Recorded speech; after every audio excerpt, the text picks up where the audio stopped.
So, ano muna tayo? A very short na pause sa series natin sa Psalm 119. Nakailan na ba tayo sa Psalm 119? 4? 5? Yeah, 4. Yung 4 na sermons natin sa Psalm 119, pause muna tayo. Later, itutuloy natin yon.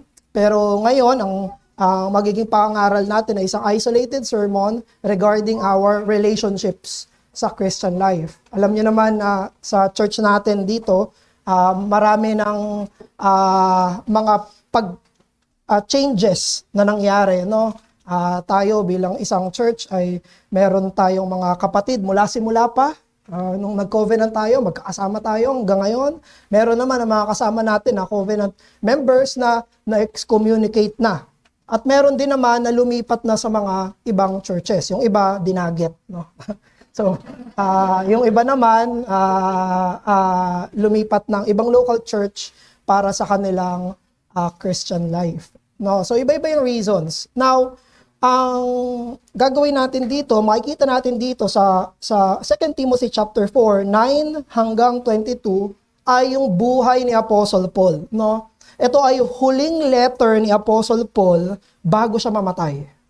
Ito na yung pinakahuli niyang letter. Ito na yung last words niya na mababasa natin dito sa scripture. Bago siya mamatay, bago siya i-execute. And by this time, si Paul ay isang mananampalataya, apostol na nakaranas na ng samot-sari, iba't ibang mga karanasan sa buhay.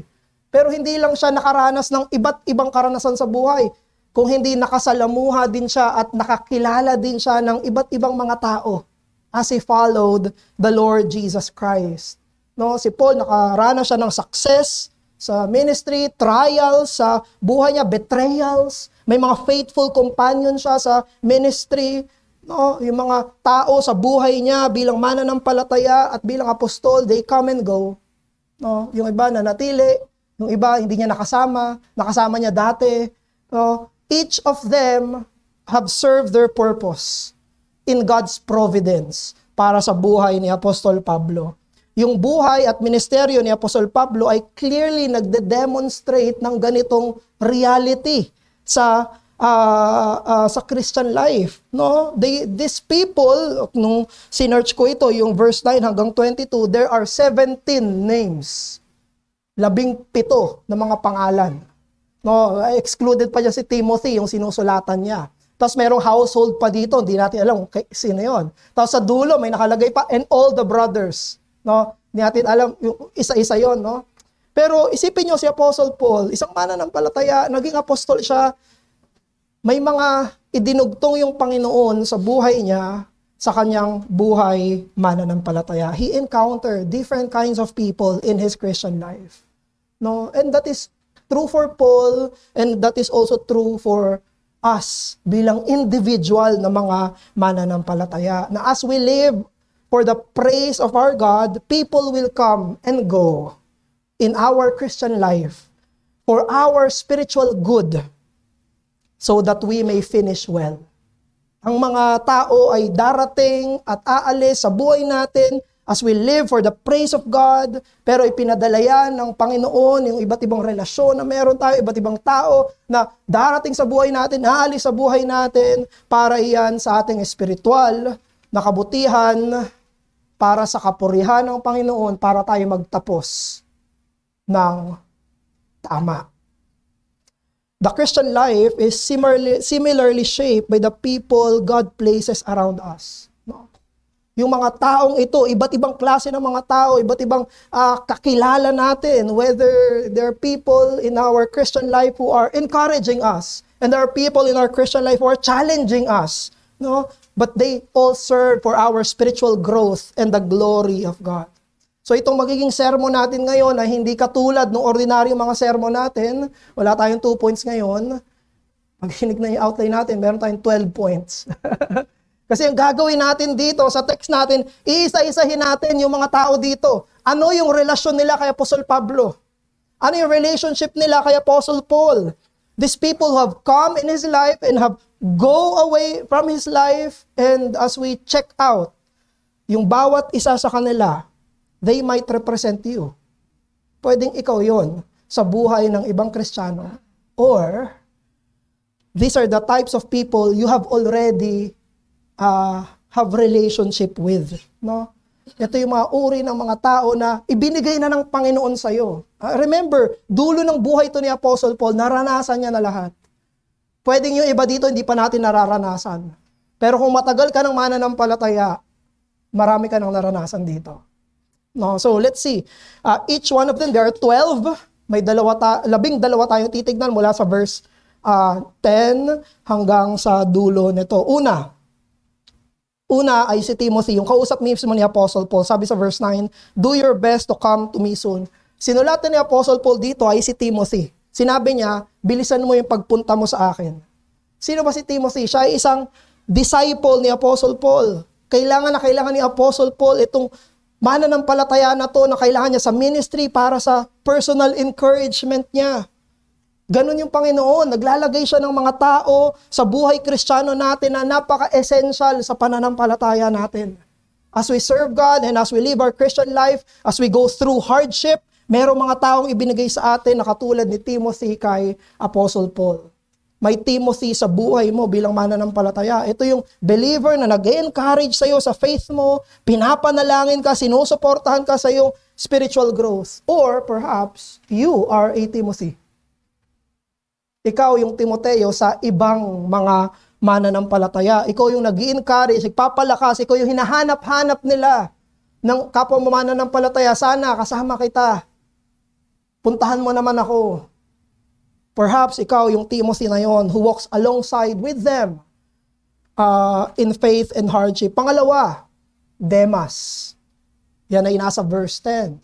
Sinabi dito sa verse 10, for Demas, in love with the present world, has deserted me and gone to Thessalonica. Sino si Demas? Si Demas ay isa sa mga fellow worker ni Apostle Paul. Hindi lang siya Christian, siya ay isang minister. Kasama siya ni Apostle Paul na tumutulong sa kanya. At anong ginawa niya dito? Iniwanan niya si Pablo. Bakit daw? Kasi mahal niya yung sanlibutan. Binanggit si Demas sa Colossians 4:14 at Philemon 24. Doon sa time na yon, nung sinulat niya yung Colossians at Philemon, kasama pa siya ni Paul sa ministry. But here at the end of the life of the Apostle Paul, he abandoned the ministry. Sabi niya, ayoko na. Titigil na ako sa paglilingkod sa Panginoon. Pumunta siya saan? Thessalonica. At anong ginawa niya sa Thessalonica? Namuhay siya na hindi mananampalataya. Iniwanan niya ang kanyang ministeryo. Iniwanan niya ang pananampalataya. You see, in the Christian life, some people might begin the journey with us. Kasama natin nung simula. Kasama natin nung umpisa. Pero hindi na natin kasama sa ating pagtatapos. Yun ay mga Demas. Pwedeng na-encounter na natin yung Demas. No? Lalo tayo mga members ng ARBC, we have seen ang mga Demas na iniibig nila yung sanlibutan at doon sila namuhay sa sarili nilang mga Thessalonica. No? Pero yung mga Demas na yon ang dapat magpatala sa ating pananampalataya na kailangan nating dumepende lalo sa Diyos para hindi tayo matulad sa kanila. While Demas left the ministry for the world, Paul continued on. No? Iniwan siya tuloy-tuloy pa rin. Hindi siya sumama. No? Siya yung iniwan. Iniwan siya saan? Sa kanyang pananampalataya sa Panginoon. No, Lord willing, in God's preserving grace, may we not be a Demas. May you not be a Demas. Pangatlo, sa verse 10 at sa verse 12, may mga binanggit tatlo, si Crescens, Titus, at Tychicus. Ito yung mga believers na pinadala ni Apostle Paul. No? So, hindi niya nakasama kasi pinadala niya sa ibang mga lugar. Sinabi dun sa verse 10, Crescens has gone to Galatia, ibang lugar. Si Titus to Dalmatia, ibang lugar. Sa verse 12, Tychicus I have sent to Ephesus. No? Isa-isa, iba't ibang mga lugar. Hindi lahat ng umaalis ay unfaithful. hindi lahat ng umaalis ay unfaithful. Unfaithful ba si Crescens? Unfaithful ba sa Panginoon si Titus? Unfaithful ba sa Panginoon si Tychicus? No. Hindi. Sila ay umalis at ipinadala para sa iba sila magministeryo. Para maging kagamit-gamit sila sa ibang lugar. Pinadala niya si Tychicus sa Ephesus at pumunta sa ibang mga lugar, itong si Crescens at si Titus bilang mga mapagkakatiwalaang ministers for ministerial responsibilities. So merong mga panahon na ipapadala ng Diyos yung mga kakilala natin, na mga kapwa natin mananampalataya kung saan sila kinakailangan. Ito'y ayon sa probidensya ng Panginoon. No? You may meet some sent workers. No? Pwedeng tayo ay makakita ng gano'n na taga-ibang lugar pero bakit nandito kasama natin ngayon? Kasi dito pinadala ng Panginoon eh. No? Hindi naman sila taga dito, hindi naman taga Antipolo. Pero bakit nandito sila ngayon? Alam niyo ba, nung na-reform ako, CRBC dapat ako. Doon ako papa-member, CRBC. Tapos si Pastor Ish, sabi niya, wag ka dito. Doon ka sa TNC. Kasi, ano sabi niya, doon magiging kagamit-gamit ka. Punta akong TNC. And now, anong ginawa ng TNC? Pinakawalan ako para makapag-minister dito. And some of you are like that, brothers. Some of you, hindi naman kayo taga dito eh. Ba't nandito kayo? Because God has sent you. Pinadala kayo ng Panginoon dito. No? And also us, we should also be open and magkaroon tayong willingness to leave our comfort zone. No? Para mapalakas yung ebanghelyong ministeryo beyond our comfort zone. Beyond our comfort borders. Pangatlo yun, na uri ng mga makilala natin ito. Pang-apat, si Luke sa verse 11. Anong pagkaka-describe kay Luke? Siya ay isang faithful na companion kay Apostle Paul. Sa verse 11, sinabi doon, Luke alone is with me. Wow. Lahat na nag-alisan, lahat na hindi niya nakasama sa difficult time na dinaranas ni Apostle Paul, nakakulong siya nito. Pero si Lucas, kasama niya pa rin. Nagstay. Di ba si Luke ngayon sumulat ng Acts? Di ba? Alam niya yung nangyari kasi nandun siya. Kasama siya ni Apostle Paul. No? So here we see a person, a Christian, a fellow believer na palaging kasama through thick and thin. Maging sa panahon na hindi nakasama yung ibang mga mananampalataya, isang taong ito, kasama niya palagi. You may meet a person like that, no? Na palagi mong kasama sa Kristiyanong pananampalataya na nagbibigay sa iyo ng lakas para sa Kristiyanong pagpapatuloy. And perhaps you are also a Luke. Samantalang wala nang kasama yung isang mananampalataya pero ikaw nandun ka para sa mga nangangailangan sa iyo. Na masasabi nila, you alone are with me. No? And we praise God for such brothers. We praise God for such fellow Christians na hindi man tayo mapagministera ng lahat, pero merong isa na palaging nandyan na nagmi-minister para sa atin. Padala ng Panginoon yan. Panglima, si Mark. Wow, very interesting to. Sa verse 11, pagkatapos niya sinabi na, Luke alone is with me, get Mark. Sabi niya kay Timothy, get Mark and bring him with you.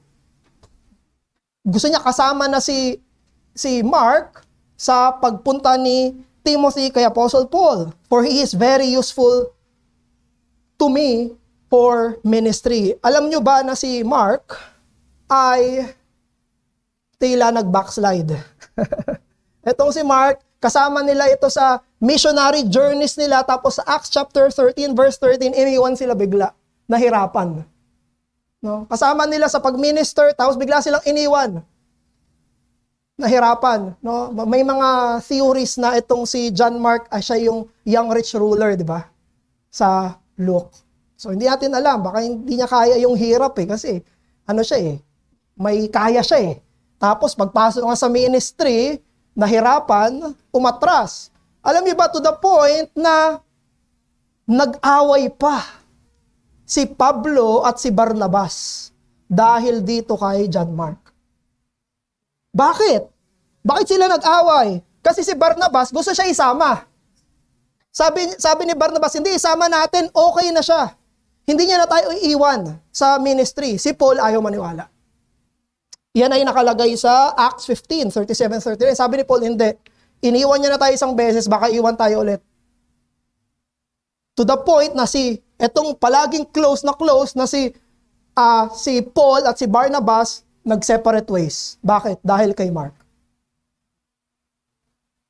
Pero at the end of the life of the Apostle Paul, nakita niya dito, napatunayan niya, nirestore ng Panginoon si John Mark at sabi niya, he is useful to me in the ministry. Sabi niya, kapakipakinabang si Mark, isama mo siya, Timoteo, dito sa akin. You see, this shows that God restores and reuses those who once failed. Ginagamit ng Panginoon ang mga bumabagsak. You may meet a restored Mark. No? Mga kapatid natin na bumalik at pagbalik nila ay napakasigasig sa pananampalataya. No? Na ina-assure nito sa atin yung mercy ng Panginoon sa kanila. Or you may have been the Mark. You may have been the restored Mark. No? Ikaw yung nang iwan sa ministry bigla-bigla. Ikaw yung naging dahilan sa mga problem sa ministry, but now you have been more useful than ever. It can be, no? Pang-anim, ito na. Alexander the Coppersmith. Hindi puro maganda. Meron ding kaaway.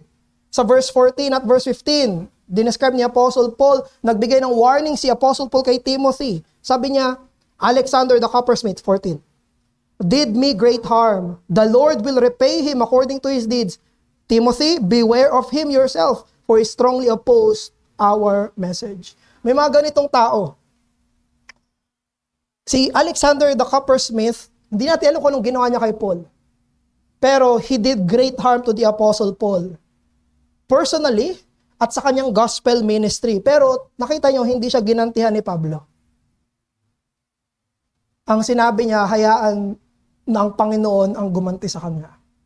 Ipinasa Diyos niya yung nagpe-persecute sa kanya na si Alexander the Coppersmith. And with us, sa ating pagbiministry, sa ating Christian life, palaging may ganito. There will be people na ino-oppose tayo, ino-oppose ang gospel ministry. Isang adversary, isang critic na palaging merong opposition. Pero that is the same opposition that refines our faith. Na tinuturuan tayo maging patient, tinuturuan tayo na umasa sa Panginoon para sa hustisya. Number 7. Sa number 7, sa verse 16 to 18, hulaan niyo kung sino to. Sabi dito sa 16, at my first defense, no one came to stand by me, but all deserted me. May it not be charged against them. But the Lord stood by me and strengthened me, so that through me the message might be fully proclaimed to all and all the Gentiles might hear it. Sino yung pang-pito? Wala. There was a time in the life of the Apostle Paul na wala siyang kasama. Totally wala. Mag-isa siya. This is about the absent supporters of the Apostle Paul. Nung sinerch ko to, kailan nangyari to? Na walang sumuporta kay Apostle Paul. Isang apostol to, ha? No? At sa mga nabasa ko, this is after ng Acts 28. No? Sa dulo ng Book of Acts, so sinabing nasa house arrest siya, pagkatapos nun, si Paul ay pumunta doon sa Roman trial niya, noong AD 66 to 67, no? That is after Acts 8, bago siya i-execute, at sa first trial niya, pinagtatanggol niya yung kanyang sarili sa harapan ng korte, wala daw siyang kasama. Kahit isa, wala. You see, this is a time kung saan kailangan niya yung mga kapwa niya mananampalataya. Kailangan ni Apostle Paul ng kapwa niya mananampalataya. Ibinigay niya yung buhay niya sa pagministeryo sa Panginoon, hindi lang sa Panginoon, pati doon sa mga taong yun. Sa mga mananampalataya, he has given his life. Sabi niya sa 1 Corinthians 15, di ba? I work harder than all the apostles, sabi ni Paul. Pero sa time na kailangan niya, wala siyang kasama. No one was with him. Verses 16 to 18. At anong unang ginawa ni Apostle Paul nung wala siyang makakasama? Anong sinulat niya dito? Sa verse 16, sabi niya, may it not be charged against them. Sabi, hindi siya bitter. Hindi siya naghinanakit na hindi niya kasama yung mga kapwa niya mananampalataya. Sinabi niya, sana ay may it not be charged against them. Yun yung unang-una niyang ginawa. Nung hirap na hirap siya, ito ay persecution sa kanyang ministry. Siya ay nag-labor pero wala siyang kasama. Anong ginawa niya? He asked God to forgive his brothers who was supposed to help him sa gospel ministry. Pangalawa, may pangalawang ginawa si Paul dito. May dalawa siyang sinabi rather. Ang sabi niya sa verse 17, but the Lord stood by me and strengthened me. No? Sa panahon na mag-isa siya, wala siyang ibang kasama. Siya'y naglilingkod sa Panginoon. Binibigay niya yung buhay niya sa ministeryo. Tapos, wala siyang kasama. Anong sinabi niya? Wala akong kasamang tao, pero kasama ko ang Diyos. Kasama ko yung Diyos. Yung Diyos, sinamahan niya ako. The Lord was with him, even though no one was with him. So, brothers, when we are serving Jesus Christ, you will experience trouble in your faith. And there are times that no one will be there. May mga panahon na wala. Doon sa time, katulad nito, kailangan niya to, no? Ni Apostle Paul. But no one will be there. And we should not be bitter, but forgiving. And we know that God is with us. Makakaranas tayo ng mga panahon when we feel as if no one is with us. Ito yung mga seasons ng apparent abandonment, but this is God-given para makita natin na siya ang kasama natin. Na wala man ako makakasama, Panginoon, kasama ko. Sinabi niya the Lord stood by me and strengthened me. Number 8. Sa verse 19, may mag-asawa. Si Prisca at si Aquila. Ito naman, very supportive partners ni Apostle Paul. Sa verse 19, sinabi niya, greet Prisca and Aquila. Priscilla to pero another name ni Priscilla, yung Prisca. Pero it's the same person. Si Prisca at si Aquila. Itong couple na ito, itong mag-asawa na palaging binabanggit kahit sa Book of Acts pa. Di ba? Paulit-ulit na binabanggit. Priscilla, Aquila, Acts 18, verse 2 to 3. Ina-assist sila. Binuksan nila yung tahanan nila nitong mag-asawang ito para sa gospel ministry. At may tinulungan pa nga itong mag-asawang to di ba? Yung preacher, tinulungan. Si Apollos. Nagpipreach si Apollos, tapos sabi nila, halika nga dito, tinuruan nila yung preacher. Ganito yung mas tamang turo. You may meet, we may meet Prisca and Aquila. No, mga partners sa ministry, they're very hospitable. Sila ang nagsusustain sa ministry by modeling their sacrificial service. And perhaps this may be you. Kayo ay couple na nag-host palagi, nagme-mentor palagi, palaging tumutulong sa mga mananampalataya na maglingkod palalo at lumago sa kanilang mga pananampalataya. Number 9, household of Onesiphorus. Now, bakit sinabi na Timothy, nasa verse 19 pa rin yan di ba? Timothy, batiin mo yung household ni Onesiphorus. Now, may dalawang ibig lang sabihin kung bakit yung family ni Onesiphorus ang pinapabati niya kay Timothy. Dalawa lang. Either wala doon si Onesiphorus or pangalawa, more probably, patay na si Onesiphorus. Patay na. Kaya sinabi, batiin mo yung family niya. No? Yung family ni Onesiphorus have supported the Apostle Paul kahit sa kanyang imprisonment at sinabi niya, batiin mo sila. Batiin mo itong pamilya na ito na ibinigay yung sarili nila para sa ministeryo. Their kindness was remembered and honored by the Apostle Paul. At meron tayong mga mananampalataya, mga kapatid, na very faithful, na alam natin na mayapa na. You know personally. May mga Kristiyano ka, na ako, may kakilala akong mga namayapa na. Pero sila ay napakatapat sa Panginoon. Once you are with them, and later they will be part of a faithful legacy na magiging katulad nito sa verse 19. And number 10, Erastus. Itong si Erastus, co-worker to ni Apostle Paul, pero baliktad naman. Si Erastus, nanatili siya sa Corinth. So tignan natin yun. Sabi niya, Erastus, verse 20, remained at Corinth. So, anong nangyari dito?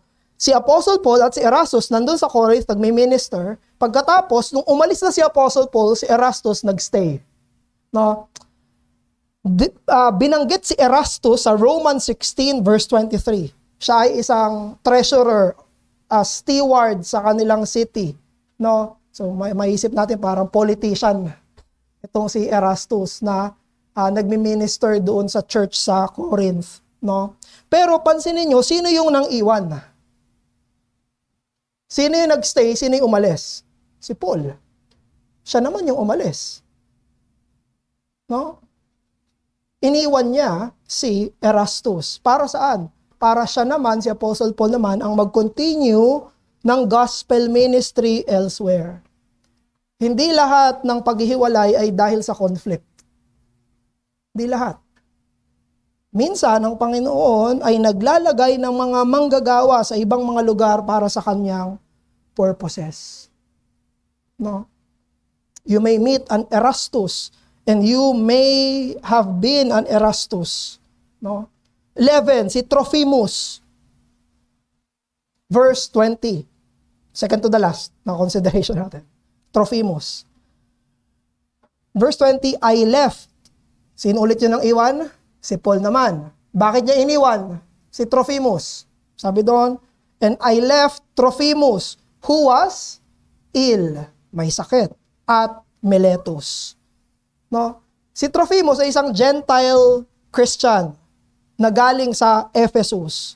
So iniwan ni Apostle Paul si Trophimus dahil siya ay may sakit. Kailangan ni Apostle Paul na iwanan siya at umalis para makapag-continue siya ng gospel ministry. No? Etong si Trophimus ay isang faithful na mananampalataya na nakaka-experience ng sakit, ng weaknesses, na nadi-disable sa kanila na magpatuloy sa gospel ministry. May mga ganyan tayong kakilala, mga kapatid, na gustong-gusto nilang mag-minister, pero dahil sa kanilang karamdaman, sa kanilang mga weaknesses, sila ay napipigilan. Sila ay nahahadlangan. But it teaches us, no, that there are times na magiging totoo ito. Perhaps you may be a Trophimus. Gustong-gusto mo maglingkod sa Panginoon, pero ikaw ay providentially nangihina at hindi mo magawa ang iyong kagustuhan na mag-minister. And lastly, number 12. Ito yung marami sa verse 21. Sabi sa verse 21, do your best to come before winter. Eubulus sends greeting to you, as do Pudens and Linus and Claudia and all the brothers. Sino tong mga to? Hindi natin kilala. Actually, dito lang sila binanggit. May mga nakalagay dito sa 9 hanggang 22 na mga mababasa natin sa other parts ng scripture. Mababasa natin sa Philemon, mababasa natin sa Corinthians, mababasa natin sa ibang parts ng Bible. Pero itong mga taong ito, dito lang sila mababasa. Kilalang-kilala nila si Paul, kilalang-kilala sila ni Paul, kilalang-kilala sila ni Timothy, kilalang-kilala sila ni Timothy, pero outside of that, hindi sila kilala. Ito ay mga ordinaryong mga mananampalataya na hindi kilala ng iba pero very dear sa mga malalapit sa kanilang mga grupo. And throughout church history, merong mga ganyan. They are largely unknown to others. Pag sinabi yung pangalan nila, sino yun? Sino yung mga yun? Pero sila ay faithful. Pero sila ay very dear. Pero sila ay napakahalaga doon sa kinabibilangan nila. No? These are ordinary believers who quietly serve without being recognized by others. Ganyan ang gawain ng Panginoon. Ganyan ang buhay ng pananampalataya. Marami ay mga tahimik at mga hindi kilala na mga manggagawa ng Panginoon. And you have met this, and perhaps this is you, no?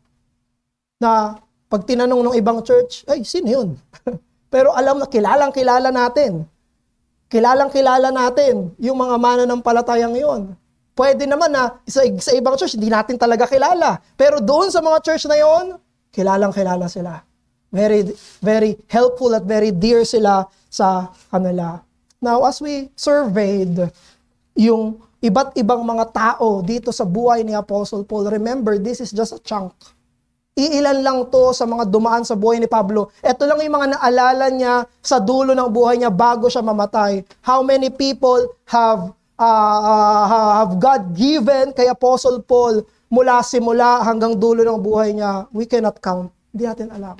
Pero dito at least sa 2 Timothy chapter 4, we saw a variety of people which God used for the life, ministry, and discipleship of the Apostle Paul. But now, let us look at the Christological perspective. How about the Lord Jesus Christ? May gusto akong dalawang tunghayan natin dito. Una, nakatulad ni Apostle Paul, si Jesus Christ ay nakakilala rin ng mga ganitong tao. Ito, naranasan ni Jesus nung nabubuhay pa siya. Iba't ibang klaseng tao na dumaan sa buhay, human life of the Lord Jesus Christ. And number 2, kilalanin natin na si Jesucristo, pagkatapos ng kanyang resurrection, siya ang Diyos ng probidensya, na nagpapadala ng parehong mga tao sa buhay natin bilang mga alagad niya. You see, nung si Jesus ay nag-incarnate, siya ay naging tao, nakaranas din siya ng companionship, nakaranas din si Jesus na siya ay iwan, nakaranas din si Jesus na siya ay labanan, nakaranas din si Jesus ng tapat na pagsuporta, nakaranas din siya ng samot-saring relasyon sa iba't ibang mga tao. This is true to the Apostle Paul, but this is true to the Lord of the Apostle Paul. May mga taong nagstay beside Jesus, may mga umalis. Jesus has experienced all these dynamics. Support, betrayal, joy, and sorrow. Kung isa-isahin natin, sobrang dami nun. Pero imagine, si Jesus din ay merong James, Peter, at John na pinaka-close sa kanya. Hindi lahat close ni Jesus. Hindi lahat. Meron siyang disciples, tapos meron siyang 12, tapos dun sa 12, meron siyang 3. James, John, at Peter. Meron din siyang pinakamamahal niya. Si Lazarus, Martha, at Mary. Palaging binabanggit, palaging nandun siya sa bahay nila. No? Nakilala mo kayo ganon? Palaging nandun sa bahay nila. Si Jesus nandun, palagi. Kala Martha, Lazarus, at Mary. Si Jesus din ay may Demas. Sino yung Demas ng Panginoong Jesus? Si Judas. No? Iniwan ni Judas yung ministeryo, yung pagiging apostol para sa pag-ibig saan? Sanlibutan. Kung si Paul ay merong Luke, si Jesus naman ay may faithful companion na katulad ni Apostle John, na hanggang kamatayan ng Panginoong Jesus, nandun si Apostle John. Tinanggi na si Jesus ni Apostle Peter, si John hanggang sa krus. No? Si John yung sinabihan ni Jesus na, "Behold your mother." Andun si John. No? Hanggang mamatay siya. Lahat iniwan na siya, pero si John nandun. Si Jesus din ay merong Mark. Interestingly, yung, yung Mark ni Paul ay yung discipler nun. Yung Mark ni Jesus, si Apostle Peter. Disciple ni Peter, si Mark. Parehong nang iwan. Si Apostle Peter, ang Mark ni Jesus. Iniwanan siya nito ni Apostle Peter. Tinanggi siya 3 beses. At pagkatapos, pagbalik ni Apostle Peter, he was more useful than ever. Pagbalik ni Apostle Peter. No? Si Jesus din ay may kaaway, mga scribes, mga Pharisees. May mga tao rin na sinuportahan si Jesus mula simula hanggang dulo ng kanyang ministeryo. No? May mga tao rin, alam nyo, na iniwanan ni Jesus. Naalala niyo yun? May mga nanampalataya sa kanya, tapos sabi niya, gusto siyang samahan, tapos sabi niya, manatili kayo dyan. Alala niyo yun? Yung sinapian ni Legion. Sinapian ni Legion. Nung pumunta sa mga baboy na demonyo, sinabi nung taong yun, sabi, gusto kitang samahan. Sabi ni Jesus, wag, magstay ka dyan. Stay. May mga ganun, no? At napakaraming unnamed followers ng Panginoong Jesus. Napakarami ang tagasunod na hindi natin mapangalanan. But I want us to consider yung panahon na halos wala siyang kasama, ang Panginoong Jesus. No? There was a time when Jesus had no one. And despite having no one, hindi bitter ang Panginoong Jesus sa mga nang iwan sa Kanya. Rather, He forgave them. No? Sa panahon na walang-wala siya, alam niyo ba na dun sa krus ng Kalbaryo, maging ang Ama ay iniwan siya? Totally wala. Si Apostle Paul, sinabi ni Apostle, nung iniwan siya, sinabi niya, at least ang Diyos kasama ko. Pero si Jesus, wala. Kahit yung Diyos, yung Ama niya, iniwan siya. Bakit ganun?